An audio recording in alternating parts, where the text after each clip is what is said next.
ইব্রাহিম আলাইহিস সালাতু ওয়াস সালাম মাঝে মাঝে মাওলার ভয়ে বেহুশ হইয়া পড়িয়া যাইতেন। নবী ইব্রাহিম আলাইহিস সালাতু মাঝে মাঝে বেহুশ হইয়া পড়িয়া যাইতেন। কলিজা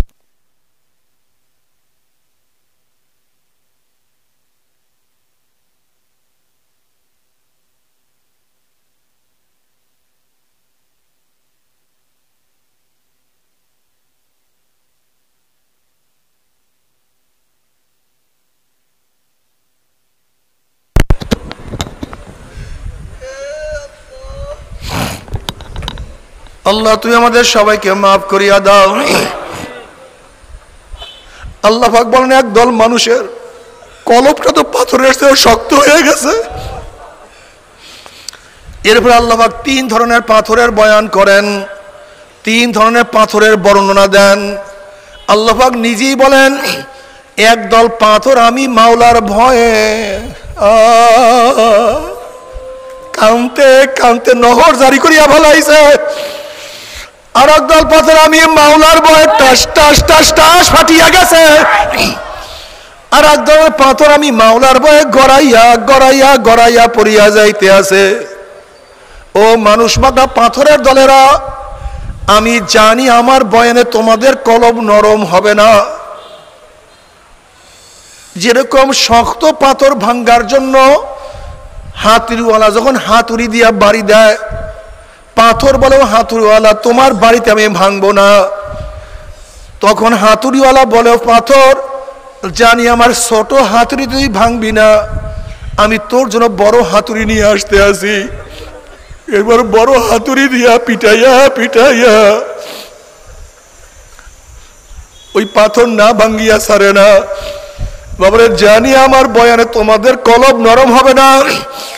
এই শক্ত কলবকে নরম করার জন্য আল্লাহ পাক জাহান্নামের মধ্যে আগুনের বড় বড় হাতুড়ি তৈরি করে রাখছে।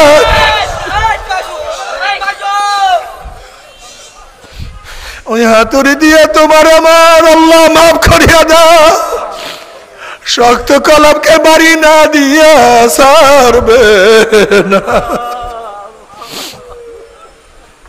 ও মুসলমান মোমেন,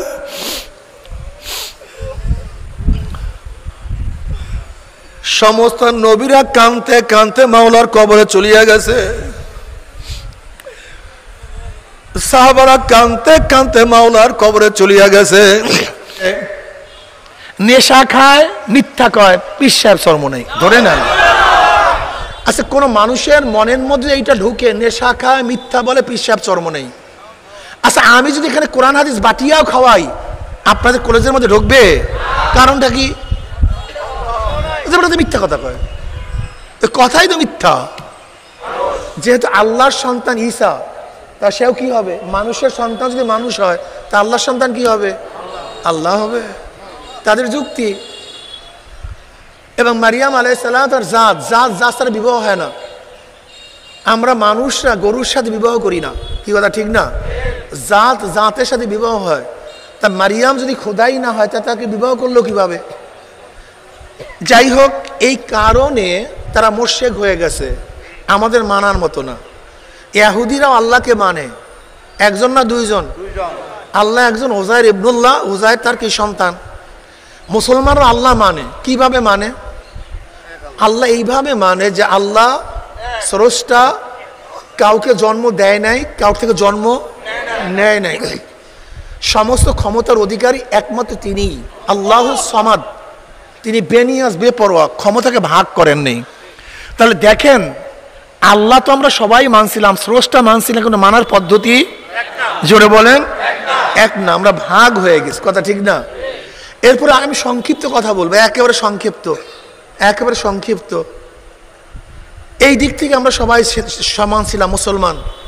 আল্লাহর দিক থেকে সবাই কি সমান? যত মুসলমান দেখেন সবাই আল্লাহ মানার দিক থেকে এক, কিন্তু নবীদের এসে ভেজাল লেগে গেছে। যেমন কাদিয়ানিরাও আল্লাহ মানে কি মানে না? আমরা যেইভাবে মানি এইভাবেই মানে। তাহলে কাদিয়ানিরা কাফের হবে কেন?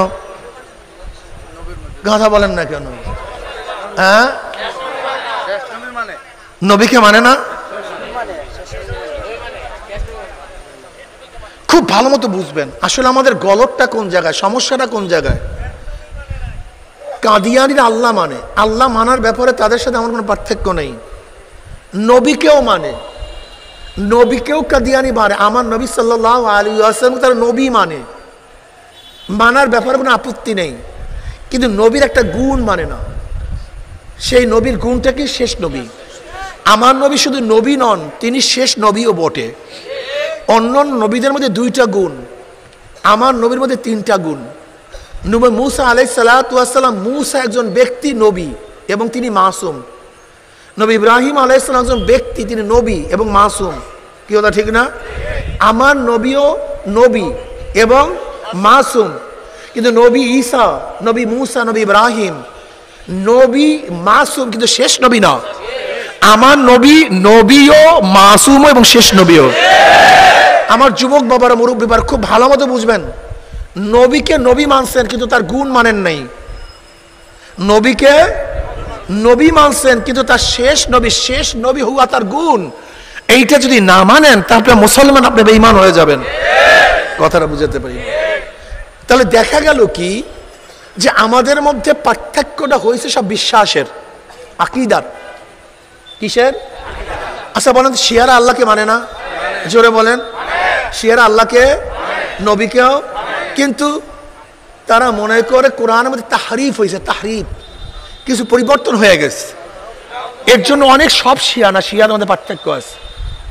আমি যেটা বলতেছিলাম, এইভাবে আমাদের মধ্যে পার্থক্য হইতে হইতে যে ব্যক্তি কোরআন ও হাদিসের পরিপূর্ণ বিশ্বাসের উপরে ইয়াকিন রাখবে সেই ব্যক্তি মুমিন হবে। কি কথা ঠিক না? এবার দেখেন, খুব ভালো মতো ফতুয়া আমি শিক্ষা দিতে আসি, আপনার নিজের ফতুয়া দিবেন। এক ব্যক্তি কোরআন মানছে, কি মানছে? 30 পারা সব মানছে, সব সূরা মানছে, সব আয়াত মানছে, কিন্তু একটা আয়াতকে মানে না। কয়টা আয়াত? জোরে বলেন। এখন বলেন তো মুমিন না কাফের? ভেজাল হয় না? আমি অনেক সব উদাহরণ দিই। এইটা কি ভাই? কত টাকা? 99 জায়গায় মিল আছে, 99 জায়গায় মিল আছে, কিন্তু এক জায়গায় মিল নাই। অরিজিনাল না 2 নাম্বার? কেন? 99 জায়গাতে মিল আছে। হ্যাঁ শোনো, টাকার 99 জায়গায় মিল থাকলে হবে না, 100 জায়গায় মিল থাকতে হবে, তাহলে অরিজিনাল হবে। এক জায়গায় বেমিল থাকলে এটা 2 নাম্বার হয়ে যাবে, নকল টাকা হয়ে যাবে। ঠিক ইমানের 100 জায়গায় মিল থাকতে হবে, কোন এক জায়গায় গলত থাকবে, বেঈমান হয়ে যাবে। খুব ভালো মতো বোঝার চেষ্টা করবেন। শোনেন, সন্তান যদি বাবার কথা না মানে, সন্তান যদি বাবার কথা না মানে, সন্তান কি হয়? বেয়াদব হয়। সন্তান যদি বাবার কথা না মানে, সন্তান কি হয়? যদি বাবাকে অস্বীকার করে, আমার বাবা না, ভেজাল, মারাত্মক। সন্তান যদি বাবার কথা না মানে, সন্তান কি হয়? যদি বলে আমার বাবা না, ঠিক ইবাদত, কোরআন ও হাদিসের মধ্যে যে ইবাদতগুলি আছে, যে আহকামাতগুলি আছে, বিধানগুলি আছে, এইগুলি যদি কেউ না মানে সে ফাসিক হয়। কি হয়?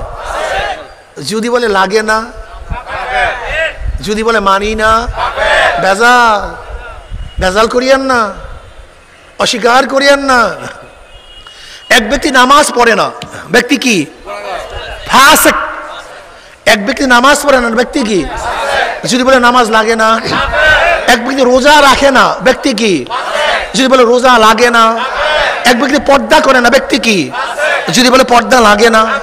এক ব্যক্তি মদ পান করে, লোক কি? যদি বলে মদ হালাল। খুব ভালো মতো বুঝবেন ভাই, বেঈমান হন না। আমরা মানুষ, নফস এবং শয়তান ধোঁকা দিতেই পারে, খারাপ কাজ করতেই পারি, নামাজ কাজা করতেই পারি, রোজা ছাড়তেই পারি, বিপদগামী হয়ে মদ পান করতেও পারি। লেকিন খবরদার শরিয়াতকে অস্বীকার করবেন না। নাই, লাগে না, দরকার নাই, পছন্দ করি না, ভালো লাগে না, খবরদার বেঈমান হয়ে যাবেন কিন্তু, খবরদার। এবার বলেন তো, কোরআনের কোন এক আয়াত যদি কারোর কাছে ভালো না লাগে, পছন্দ না হয়, এই জমানায় চলে না, তার ইমানের অবস্থাটা কি? যেরকম বিশাল টায়ারের ভিতরে টিউব, বাষ্প, বাতাস দ্বারা ভরা, কোনো এক জায়গার থেকে যদি সুই পরিমাণ ছিদ্র হয়, এক সময় দেখবেন বাতাস বলতে কিচ্ছু নেই। ঠিক ইমানের কোনো এক জায়গায় যদি ছিদ্র হয়ে যায়, দেখবেন ইমান বলতে কিচ্ছু নেই। ইমানের মধ্যে ছিদ্র করবেন না, খবরদার বাবা। ফাসিক হতে পারেন, মদ পান করতে পারেন, আল্লাহ পাক একদিন না একদিন কবুল করলে, আল্লাহ পাক বুঝ দিলে মদ ছেড়ে দিবেন, আশা করি ইনশাআল্লাহ। কিন্তু হালাল মনে করিয়েন না, মদকে হালাল মনে করবেন না। কোরআনের কোন এক আয়াত যদি আপনি অস্বীকার করেন, পছন্দ না হয়, ইমান ফ্রুত করে বের হয়ে যাবে, সাথে সাথে বের হয়ে যাবে। যে কোনো নামাজ না পড়লে ফাসিক হয় যদি বলে লাগে না, কারবার সাথে সাথে শেষ। এবার বলেন তো, আল্লাহ পাক কালামে পাকের মধ্যে ফরমান ইনিল হুকমু ইল্লা লিল্লাহ। আল্লাহ কয়, আমি না। এটা চরমনে পীর সাহেবের ভাই, খুব ভালো মতো শুনবেন, আমার রাগ করবেন না। কিন্তু যদি ভুল বলি তাহলে ধরাইয়া দিয়েন। রাগের জমিতে ফসল হয় না বোকা, রাগ করতে যান কেন? বোঝার চেষ্টা করেন, বুঝতে হবে। আল্লাহ পাক ইনিল হুকমু ইল্লা লিল্লাহ। গোটা দুনিয়ার মানুষ শোন, আসমান বানিয়েছে আমি, জমিনের স্রষ্টা আমি, তোকে বানাইছি আমি, তোর বাবা, তোর 14 গোষ্ঠীর স্রষ্টা আমি মাওলা। যেহেতু সব আমার, আইনও চলবে আমার। সরমনে পীর সাহেবের দাবি ঠিক না, মুহাদ্দিস সাহেবের দাবি, মন্ত্রী সাহেবের, প্রেসিডেন্ট সাহেবের, এই দাবিটা কার? আপনি বলছেন না হুজুর ডেমোক্রেসি চলবে, গণতন্ত্রবাদ চলবে, সেকুলারিজম চলবে, কমিউনিজম চলবে, সোশ্যালিজম চলবে। ইমানের অবস্থাটা কি? আহারে, নামাজ পড়েন, রোজা রাখেন, ইমান খোঁজ করে দেখেন আছে কিনা। আল্লাহ আমাকেও মাফ করবে, আমাদের সবাইকে মাফ করে দেবে। বাবারে, গোটা দুনিয়ার মধ্যে ইসলামকে, মুসলমানকে ধ্বংস করার জন্য দুইটা পদ্ধতি, একটা সম্মুখ যুদ্ধ, একটা গজওয়ায়ে ফিকর, চিন্তা যুদ্ধ। একটা হলে কি যুদ্ধ ভাই? সম্মুখ যুদ্ধ। যেরকম এখন সিরিয়ার থেকে মুসলমানকে উৎখাত করার জন্য কি যুদ্ধ চলতেছে? সম্মুখ যুদ্ধ, ডাইরেক্ট উড়ে দাও, বোম মারো। আর একটা চিন্তা যুদ্ধ, মুসলমানদের আকীদা বিশ্বাসকে ভ্যানিশ করে দাও। আমি মনে করি সম্মুখ যুদ্ধে যদি 1 কোটি মুসলমান মারা যায়, ছাতাও আসে যায় না, কিচ্ছু আসে যায় না। যদি 1 কোটি মুসলমান এট এ টাইমে মারা যায়, এটি ইসলামের কিছুই আসা যায় না। কিন্তু চিন্তা যুদ্ধে যদি মুসলমান ফেল করে, তাহলে মুসলমান আর কোনদিন জিন্দা থাকবে না। বুঝাতে পারিনি? ধরে না আমাদের এখানে সবাই মেরে ফেলেছে, এখানে ধরে না, এই সব বুমবিন করে মেরে ফেলেছে, হবে কি? হ্যাঁ, ইসলাম চলতে থাকবে। কিন্তু আমাদের যদি আকীদা বিশ্বাস নষ্ট হয়ে যায়, ধরে নেন ওয়ালাউ ফরজান, ধরে নেন আমাকে মেরে ফেলছে, আমার ছেলে যদি জিন্দা থাকে সে ইসলাম পালন করবে। কিন্তু আল্লাহ না করুক আমার মধ্যে গুমরাহি চলে আসে, আকীদা খারাপ হয়ে যায়, তখন কি করব? আমি আমার ছেলেকে আকীদা শিক্ষা দেব। ওই খারাপ, সে তার ছেলে, সে তার বংশক্রমে আমার বংশই শেষ হয়ে যাবে। কিন্তু আমাকে যদি মেরে ফেলে আমি একাই শেষ, কিন্তু বংশ থেকে ইসলাম যাবে না। ওয়ালাউ ফরজান একটা উদাহরণ দেই। এখানে যারা মুসলমান আছেন, মানুষের সৃষ্টি রহস্য কি আমরা কি জানি? আল্লাহ পাক আদমকে সৃষ্টি করেছেন নাকি ভাই? আদম থেকে হাওয়াকে, এইভাবে দুইজনের মাধ্যমে গোটা দুনিয়া, এটা আমরা বিশ্বাস করি না নাকি? কিন্তু বর্তমান আমাদের বই পুস্তকে কি লেখা আছে বলেন, কথা বলেন সবাই। হ্যাঁ, বুঝলেন? পোকার থেকে ব্যাঙের সৃষ্টি, ব্যাঙের থেকে বানরের সৃষ্টি, বানর থেকে। যদি এই বিশ্বাস চিন্তা চলে আসে যে মানুষ থেকে না, মানুষ বানরের থেকে, কি বুঝলেন? হ্যাঁ, কত মানুষ বোম মারিয়া শেষ করবেন যদি একটা চিন্তা ঢোকাতে পারেন, বদ চিন্তা, খারাপ চিন্তা। এই জাতি দেখবেন একসময় কিছু থাকবে না, সব ধ্বংস হয়ে যাবে। এর জন্য আমি মনে করি সম্মুখ যুদ্ধ কোনো ব্যাপারই না, কিন্তু চিন্তা যুদ্ধে যদি মুসলমান ফেল করো, ইসলাম আর দুনিয়াতে থাকবে না। এই জন্য আমি তোমাদেরকে বলবো, বাবা তোমাদের হাতেও ধরছি, পায়েও ধরছি, যে কোনো কাজ করার আগে চিন্তা করবে এই কাজটা কোথার, কারা করতেছে, এটা আমার মধ্যে ঢুকাইতেছে কে। আজকে দেখো আলেম ওলামাদের বিরুদ্ধে কথা বলে, আলেম ওলামাদেরকে গালি দেয়, সংশয়বাদ। ধরে নাও তুমি লঞ্চে গেছো বা গাড়িতে উঠছো, গাড়ি তুলস, তুমি সিট উঠতেছো, ওই সিটে আরেকজনে বসতেছে, তুমি যেই ব্যক্তি নতুন বসবে তাকে বলতেছো, ভাই ওই যে লোকটা আছে বসা, ওনার কিন্তু চরিত্রটা ভালো না, শুধু এই কথা বলে চলে গেছে। আচ্ছা বলো, তুমি পাশের সিটওয়ালা যদি তোমাকে পানি দেয়, খান, তুমি পান করবা? হ্যাঁ, যদি খাদ্য দেয়, কেন? সন্দেহ কি ঢুকাইছে? আচ্ছা যত বেশি জোরাজুরি করবে, যত বেশি, বুঝাতে পারছে? সন্দেহ, সঞ্চয়বাদী। এখানে যারা আছেন অনেকেই সংশয়বাদী, অনেকেই হয় না, না হয় তাহলে হুজুররা কি কয়, তা কোরআন সত্য কি সত্য না, আসলে কবরে আযাব হবে কি, আজ কিয়ামতটা হবে কিভাবে, আমরা উঠবো কিভাবে, সংশয়বাদী। আজকে বেঈমানরা, নাস্তিকেরা আমাদের মধ্যে সংশয়বাদী ঢুকাইতেছে, আসলেও কি, আসলেও কি, আসলেও কি। যেমন ধরে নেন আমাদের বিরুদ্ধে সংশয়বাদীরা ঢুকাইছে কি, যে নবী রাসূলগণ দুনিয়াতে আসছেন কেন? ট্রেন আবিষ্কার করার জন্য? নবী রাসূলগণ দুনিয়াতে আসছেন কেন? কামান বানাবার জন্য? কম্পিউটার আবিষ্কার করার জন্য? না না না, নবী রাসূলগণ দুনিয়াতে আসছেন মানুষরূপী অমানুষদেরকে মানুষ বানাবার জন্য।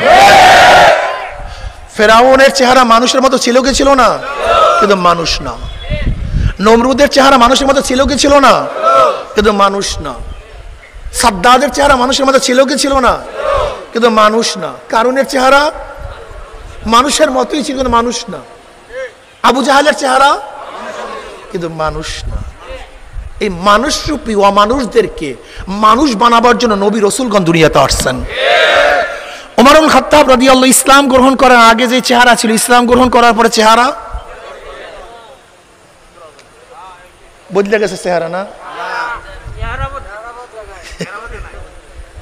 ইসলাম গ্রহণ করার আগে যে চক্ষু, ইসলাম গ্রহণ করার পরে কান, নাক, হাত, অবয়ব, কিন্তু পরিবর্তন কি হয়েছে? এখন ওমরের কথা পানিতে শোনে, ওমরের কথা এখন বাতাসে শুনে, ওমরের কথা মাটিতে শোনে, এমন কি পরিবর্তন হইল? কলব, জোরে বলেন। চেহারা পরিবর্তন না, কোনো কিছুর পরিবর্তন হয় নাই, চেহারা আগের মতোই, কিন্তু ভিতরে যে কলবটা পরিষ্কার হয়ে গেছে। এর জন্য মিশরের নীল নদের কাছে চিঠি লেখছে, নীল নদ, যে আল্লাহর হুকুমের জারি হওয়া, আমার চিঠি পাইতে দেরি, জারি হইতে দেরি করবি না। ওই চিঠি পানির মধ্যে পড়তে দেরি, জোয়ার হইতে দেরি হয় না। পানিতে কথা শুনে মদিনার থেকে বসি ইয়া সারিয়াতুল জাবাল, এই আওয়াজ বাতাস সিরিয়ায় পুছায়া দিছে। বাতাস কথা শুনে মদিনার মধ্যে একবার ভূমিকম্প, লাঠি দিয়া বাড়ি মারছে, থাম। ভূমিকম্প থামিয়া গেছে। বেলালে হাবশির মতো গোলাম, নিজেও গোলাম, বাবায় গোলাম, দাদায় গোলাম, কালো কুচ্ছিত, 1 টাকা তিনি মালিক ছিলেন না, শিক্ষা দীক্ষা গ্রহণ করতে পারে নাই। ইসলাম গ্রহণ করার আগে যেই চেহারা ছিল, ইসলাম গ্রহণ করার পরে একই চেহারা। কিন্তু বেলালে হাবশি হাটে জমিনের মধ্যে, পায়ের আওয়াজ আরশের মধ্যে, পায়ের আওয়াজ আরশের মধ্যে। বেলালে হাবশি আজান দেয় জমিনের মধ্যে, আজানের শব্দ চলে যায় 7 আসমান ভেদ করে আরশের মধ্যে। এমন কি পার্থক্য হইল, এমন কি পরিবর্তন হইল।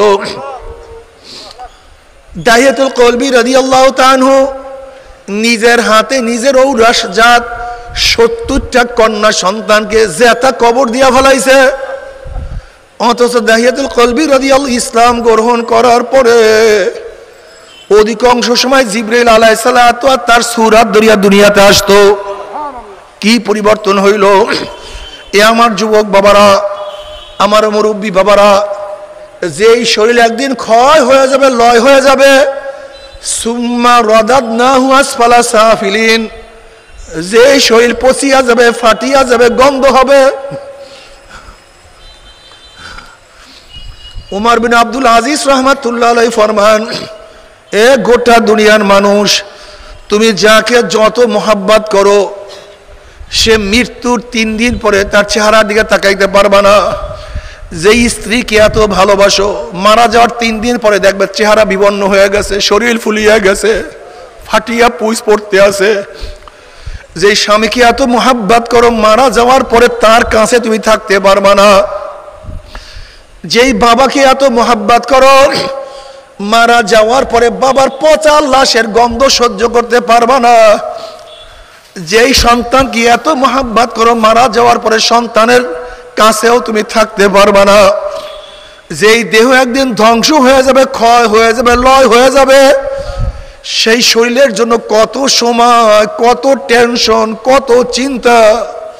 কিন্তু যেই রুহুর কোনো ক্ষয় নাই, কোনো লয় নাই, কোনো ধ্বংস নাই, কোনো ক্ষয় নাই, লয় নাই, কোনো ধ্বংস নাই, সেই রুহুর খবর নাই, চিন্তা নাই, ফিকির নাই। এ আমার যুবক বাবারা, মুরব্বী বাবারা, পর্দার মা বোনেরা, কি নিয়ে রওনা করছো, কোথায় রওনা করছো, তোমার অবস্থাটা কি হবে? যদি আমরা গরু হইতাম কোনো টেনশন ছিল না, মাটির সাথে মিশিয়া যাইতাম। কুকুর হইলে কোনো টেনশন ছিল না, মাটির সাথে ধ্বংস হইয়া যাইতাম। জানোয়ার হলে কোনো টেনশন ছিল না, একদিন অস্তিত্ব বিলীন হইয়া যাইত। কিন্তু হইছি মানুষ, হইছি মানুষ। গরুর সামনে কবর নাই, মহিষের সামনে কবর নাই, কুকুরের সামনে কবর নাই, কিন্তু তোমার আমার সামনে কবর অপেক্ষা করতে আছে। এরকম ওমর ইবনে খাত্তাব রাদিয়াল্লাহু ফরমান, হাসিবু ক্বাবলা আন তুহাসাবু, তোমার কাছে হিসাব নেওয়ার আগে তুমি তোমাকে হিসাব নাও। ও চক্ষু, নেকের দিকে বেশি তাকাইছো না গুনার দিকে? ও কান, গুনার আওয়াজ বেশি শুনছো না নেকের আওয়াজ? ওরে হাত, কত মদের পেয়ালা স্পর্শ করছো, কত গাঁজার কলকি ধরছো, কত সুদ ঘুষ গ্রহণ করছো, কত খুন, কত জুলুম, কত অত্যাচার, অবৈধভাবে কত মহিলার গায়ে হাত লাগাইছো। ওরে পাও, তুই কি নেকের দিকে বেশি হাঁটছো না গুনার দিকে? গুনাহ যা করছো তওবা করতে পারছো কি পারো নাই? আবার তওবা যা করছো আমার মাওলায় মাফ করছে কি করে না? আল্লাহ মাফ করিয়া দাও। বাবা ও জ্ঞানীরা, দুনিয়ার পরীক্ষায় একবার ফেল করলে বারবার পরীক্ষা দিয়ে পাশ করার আশা করা যায়। আজকে দুনিয়ার মামলায় ম্যাজিস্ট্রেট করে হারলে জজ করে আপিল করিয়া, জজ করে হারলে হাইকোর্টে আপিল করিয়া, হাইকোর্টে হারলে সুপ্রিম কোর্টে আপিল করিয়া জেতার আশা করা যায়। কিন্তু খোদা না খাস্তা, খোদা না খাস্তা, খোদা না খাস্তা, মওয়াতের মামলায়, কবরের মামলায়, কিয়ামতের মামলায়, ওই মিজান পুলসরাতের মামলা যে একবার স্লিপ কাটিয়া যায় আর তো আপিল করা যাবে না।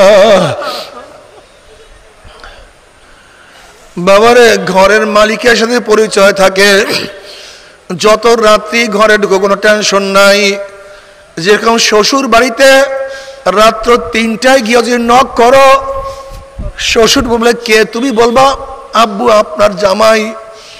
অমনি শ্বশুর লাভ দিয়ে উঠবেন, এ জামাই আসছে, বিছানার ব্যবস্থা করো, বাতির ব্যবস্থা করো, খাদ্যের ব্যবস্থা করো। আমার জামাই এত রাত্রে আসছে, কোন বিপদে পড়ছে? ঘরের মালিকের সাথে পরিচয় আছে, কোনো সমস্যা নাই। আর ঘরের মালিকের সাথে পরিচয় না করিয়া যদি রাত্রে নক করো, তুমি কে পরিচয় দিতে না পারলি ধর, মার, চোর, ডাকাত, অপমানিত হবা, লাঞ্ছিত হবা। ঠিক কবরের মালিকের সাথে পরিচয় করিয়া যদি কবরে যাইতেই পারো, মালিক বলবে আমার বন্ধু আসছে, আমার দোস্ত আসছে। ও আফরুশুল ফরাশ মিনাল জান্নাহ ওয়া আলবিসু মিনাল জান্নাহ, আমার বান্দা বান্দির গায়ের মধ্যে জান্নাতের পোশাক লাগাইয়া দাও, জান্নাতের বিছানা বিছাইয়া দাও, জান্নাতের নাজ নিয়ামতের দ্বারা গোটা কবরটাকে ভরিয়া দাও। যদি কিয়ামতের মালিকের সাথে পরিচয় করিয়া কিয়ামতে উঠতে পারো, মালিক তোমাকে আমাকে ডাকিয়া ডাকি আরশি নিচে জায়গা করিয়া দিবে। যদি মিজানের মালিকের সাথে পরিচয় করিয়া যাইতে পারো, নেকের পাল্লা ওজন হয়ে যাবে। পুলসরাতের মালিকের সাথে পরিচয় করিয়া যদি পুলসরে উঠতে পারো, ওয়াইন মিনকুম ইল্লা ওয়ারিদুহা কানা আলা রাব্বিকা হাতমান মাকদিয়া সুম্মা নুনাজ্জিল লাযিনা ইত্তাকাউ ওয়া নাযারুজ যালিমিনা ফিহা জিসিয়া। যদি পুলসরাতের মালিকের সাথে পরিচয় করিয়া পুলসরে উঠতে পারো, পুলসরাত পার দিয়া সরাসরি জান্নাতে চলিয়া যাবা, কোনো টেনশন নাই, কোনো চিন্তা নাই। কিন্তু কবরের মালিকের সাথে পরিচয় না করি কবরে যাও, কবরের মালিক বলবে, হে মাটি, আমার দুশ্মন আসছে, আমার শত্রু আসছে, হে কবরের মাটি চাপ দে। অমনি কবরের দুই পাশের মাটি এত জোরে চাপ মারবে, চাপের চলে এক পাজরের হাড্ডি আর এক পাজরে লাগাইয়া ফেলাইবে। কবরের মালিক বলবে, আমার দুশ্মন আসছে, ফেরেশতারা আগুন ধরাইয়া দে। অমনি হুফরাতুম মিন হুফরাইন নার, এ সাপ জড়াইয়া ধর। লাউ নাফাখা ফিল আরদি মাআন বাতাত কদরা, ওই কবরের সাপ যদি দুনিয়ার কোনো কর্নার থেকে ফুক মারতো, সব কিছু ধ্বংস হইয়া যাইত, একটা ঘাস মাথা জাগাইতে পারতো না। কিয়ামতের মালিকের সাথে লিমানিল মুলকুল ইয়াউম লিল্লাহি ওয়াহিদিল কাহার। যদি কিয়ামতের মালিকের সাথে পরিচয় না করিয়া কিয়ামতের ময়দানে উঠো, ধাক্কা দিয়া সূর্যের গরমের নিচে ফেলাইয়া দিবে।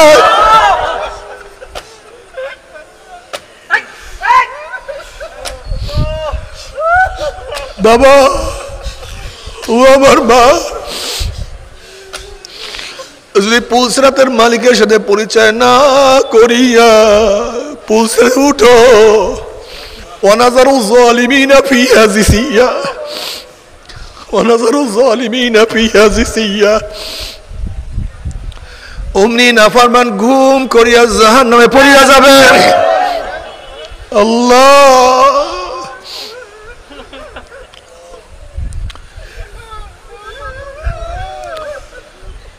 বাবারে, 1 বছর 2 বছর 3 বছর 30-40 বছর না, যখন পুলসের উপর থেকে পড়িয়া যাবে, 70 বছর পর্যন্ত, 70 বছর পর্যন্ত আগুনের নিচে যাইতেই থাকবে, যাইতেই থাকবে, শুধু যাইতেই থাকবে।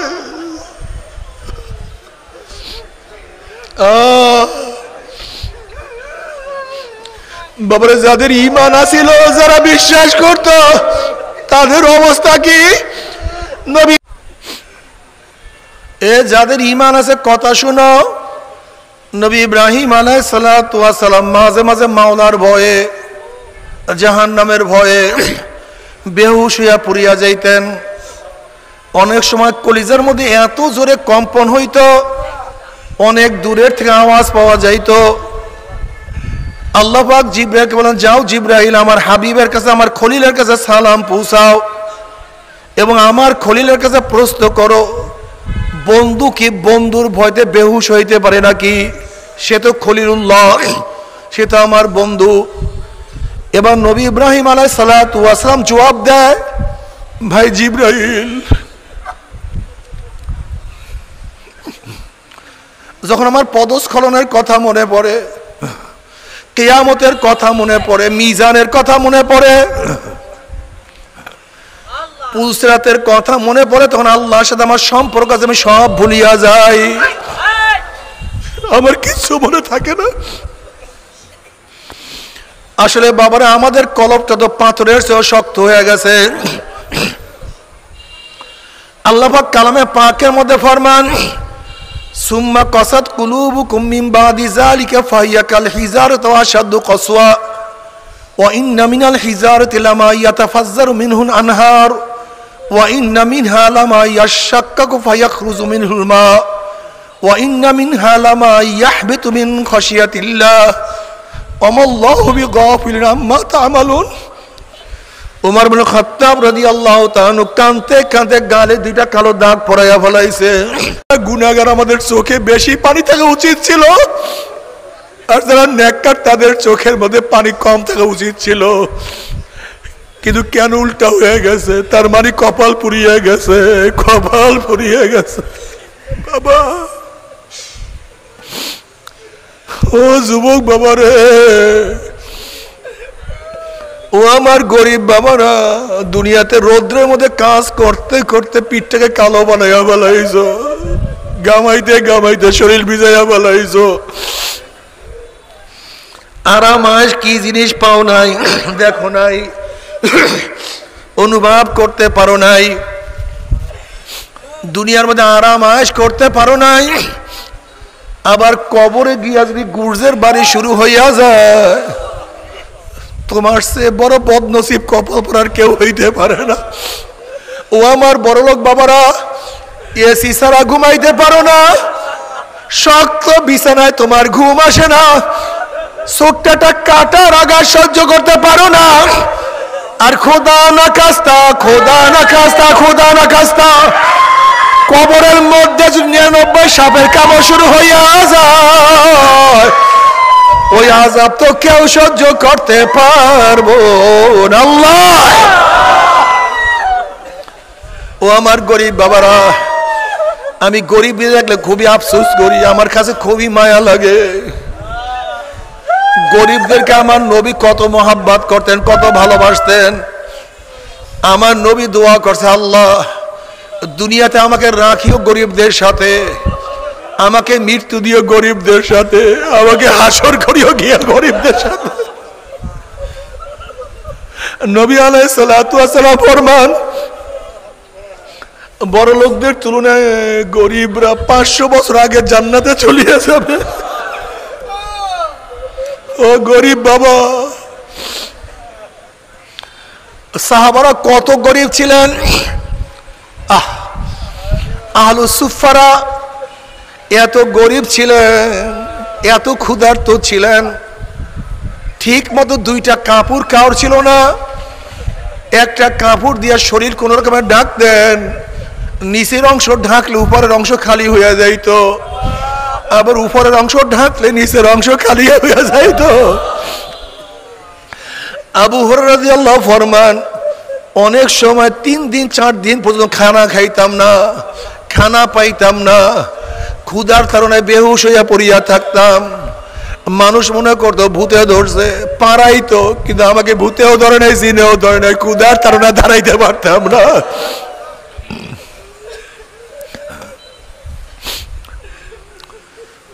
আমার নবী আলাইহিস সালাতু ওয়াস সালাম ঘরের মধ্যে আম্মা জান আয়েশার থেকে রওয়ায়াত আছে, 1 মাস পর্যন্ত আগুন জ্বলতো না, এত এত এত ক্ষুধার্ত থাকতেন।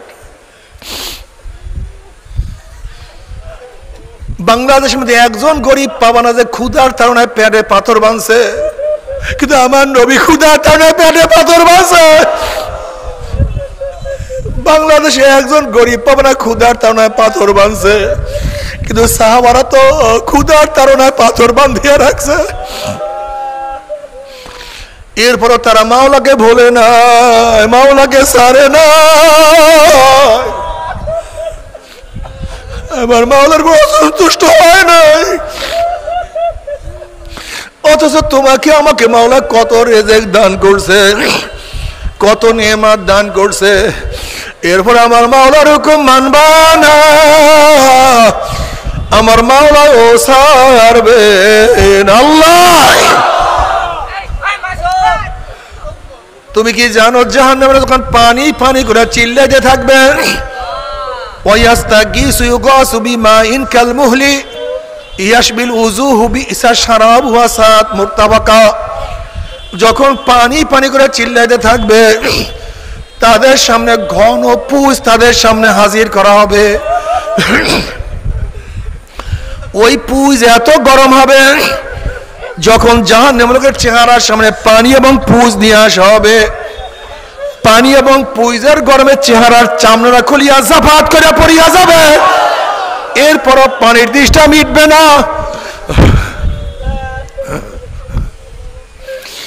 যখন ডক ডক করে পানি এবং পুষ গিলিয়া খাইয়া ফলাইবে, পেটের মধ্যে গিয়া নারী বুড়ি সব জ্বালাইয়া পোড়াইয়া গলাইয়া পিছনের রাস্তা দিয়া জুব জুব করে ফলাইয়া দিবে। আল্লাহ পাক কালামে পাকের মধ্যে ফরমান, লা ইয়ামুতু ফিহা ওয়ালা ইয়াহইয়া, মানুষ মরবেও না, মানুষ বাঁচবেও না, জীবন বাহির হবে কিন্তু বাহির হবে না। বাবারে আজকের থেকে নিয়াত করো, না আমি আর নামাজ কাজা করব না। আজকের থেকে নিয়াত করো, ওরে মন আমার জীবন যা কার থাক আমি আর নামাজ কাজা করব না ইনশাআল্লাহ। কি রাজি আছেন? তাকবীর! আল্লাহ তুমি কবুল করিয়া নাও। তবে মুমিন মুসলমান বলতে সবাইরে মনে চায় গুনার থেকে ফিরিয়া নেক আমল করিয়া মাওলার জান্নাত কিন্তু সবাইরই যাইতে মনে চায়। গুনাহ নিয়া মাওলার জাহান্নামে কাউরি কিন্তু যাইতে মনে চায় না। কিন্তু কেনই বা নেক আমল করতে পারি না, কেনই বা গুনার কাম ছাড়তে পারি না? এর মূল কারণ আপনার এবং আমার পিছনে নফস এবং শয়তান লাগিয়া রইছে। এই নফস এবং শয়তান থেকে ফেরার জন্য যে কোনো একজন হক্কানি আল্লাহর ওলির হাতে হাত দিতে হবে রে বাবা। সৎ সঙ্গে স্বর্গবাস, অসৎ সঙ্গে সর্বনাশ। আমার মুসলমান সন্তানরা গাঁজা সেবী হইয়া যাইতে আছে। আজকে আমার মুসলমান সন্তানরা মাদক ধরছে।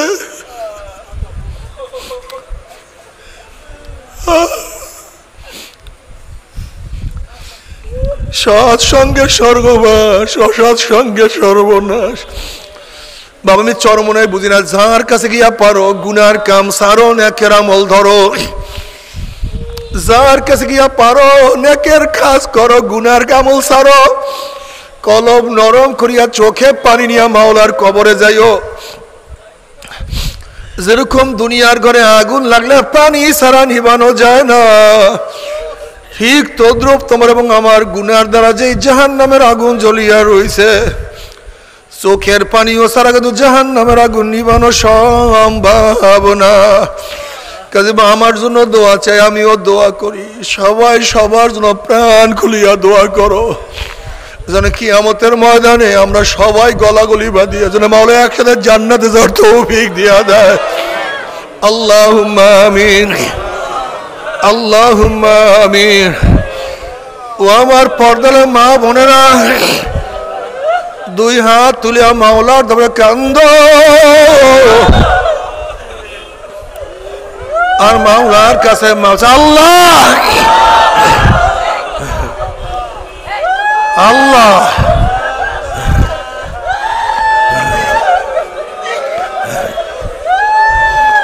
আল্লাহ মাঠের দিকে তাকাইয়া দেখো, তুমি মাঠের দিকে দেখো।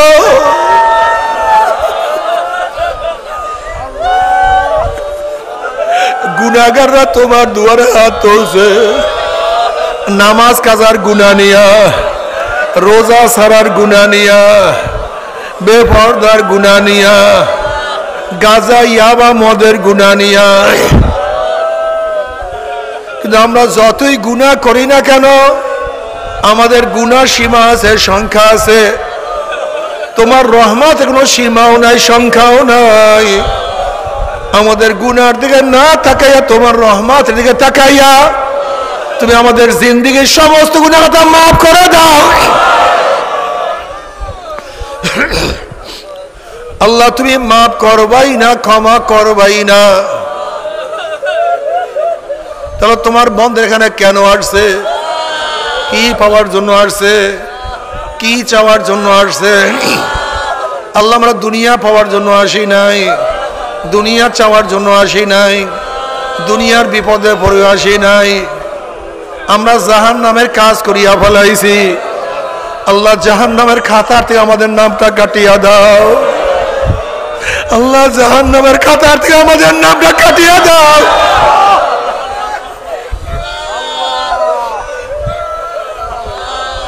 আল্লাহ জান্নাতুল ফেরদাউসের মধ্যে আমাদের নামটা উঠায় না। আল্লাহ আমার যুবক বাদকে কবুল করিয়া না। ও মাওলা, যুবকদের কাছে শয়তান তার হাতিয়ার হিসেবে ব্যবহার করতে আছে, তোমার নবী সৈনিক হিসেবে কবুল করে না। আমার মুরব্বীদেরকে কবুল করিয়া না। আমার মা বন্ধুকে কবুল করিয়া না। আল্লাহ আমরা যারা হাত তুললাম জানি না কেন মা নাই, বাবা নাই, স্ত্রী নাই, সন্তান নাই, দাদা নাই, দাদু নাই, নানা নাই, নানু নাই। আল্লাহ যত মুমিন মুমিনাত মুজাহিদরা কবরে শুয়ে সবার কবর আযাবকে মাফ করে দাও। আল্লাহ খাস করে আমাদের শায়খ মুর্শিদের কবরকে জান্নাতের বাগিচা বানায় দাও। মা দাদা সহ তামাম দুনিয়ার মাশায়েখদের মাকামকে জান্নাতের মধ্যে বুলন্দ করে দাও। আমাদের আওলাদ তোমার খাস গোলাম বাদশা কবুল করে নাও। রব্বানা হাব লানা মিন আজওয়াজিনা ওয়া যুররিয়াতিনা কুররাতা আইন ওয়াজআলনা লিল মুত্তাকিনা ইমামা। রব্বিরহামহুমা কামা রাব্বায়ানি সগীরা। ওয়া সাল্লাল্লাহু